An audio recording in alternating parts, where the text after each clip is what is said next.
Hi, I'm John Twist of University Motors. Today I'm in civilian clothes because I've been doing paperwork and answering a lot of emails. Today I want to talk about MGB slave cylinders. Okay? Now, an MGB slave cylinder fits on the side of the MGB gearbox like this. And when it's pressurized, there's a pin that pushes out the back and levers against a release-bearing fork and is able to throw out the pressure plate. So it would not be uncommon for you to take the slave off your car and have it look kind of like this. Okay? This is pretty grody. This is pretty yucky. All right? Remember about the slave cylinder that if it's bad, it leaks. If it leaks, it's bad, which means that the only way it can be bad is if it leaks. This one was actually leaking. Some of them look worse than this and still operate just fine. But this one's full of fluid and pretty horrible. So we had this come up, 2 months or so ago on an MGA. And we ordered a brand new slave cylinder, brand new one, a remanufactured one. What did we get? We got a slave cylinder that did not have this boss on the back of it, so that when it sat up against here, it was freestanding. It's important that this little pad be here, but it wasn't on the remanufactured ones, and I'll say from China, although I really don't know for sure where it was from. I don't remember. We sent it back to our supplier.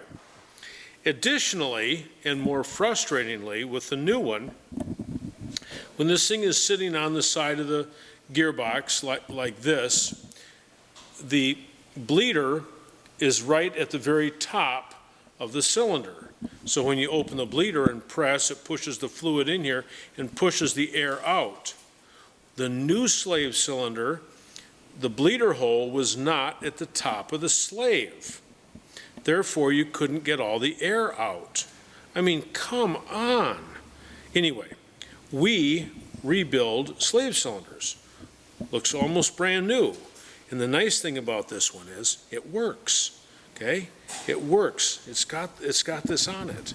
All right? The slave cylinder is a relatively simple little guy, but my gosh, I mean, either you can make them or you can make them correctly or you can't. But the slave cylinder isn't the only thing that we have problems with. Look at this. Here we have two original but worn push rods. Here is the push rod that we purchased from a major supplier, okay?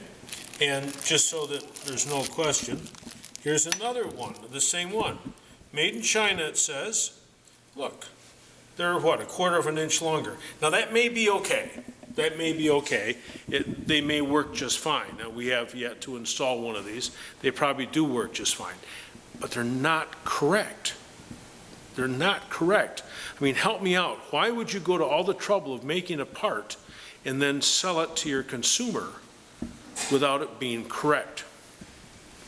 I want to show you too about the clevis pins that go in here, because not only does the hole at the top of this elongate, but this guy wears pretty badly too. Okay, there's one. Here's one smaller one, probably out of a T-type because it's a 1/4 inch. Look at that. Look at the wear on that. Oh my gosh. So when you go into rebuilding a hydraulic system on an MGB, and you've got a problem with the master or the slave or the hose or a combination thereof, don't screw around. Attend to all three things. The steel line never goes bad. I know there's exceptions to every rule, but the steel line doesn't go bad. So there's the slave hose, that has to be changed. The slave cylinder should be rebuilt, and almost always you can rebuild the master cylinder in place with a kit. You don't have to take it out of the car. We haven't seen a problem with the new master cylinders. Those are all right. Some of them look horrible because they aren't original, but they work okay. But again, this new problem, we've just come upon this with the slave cylinders.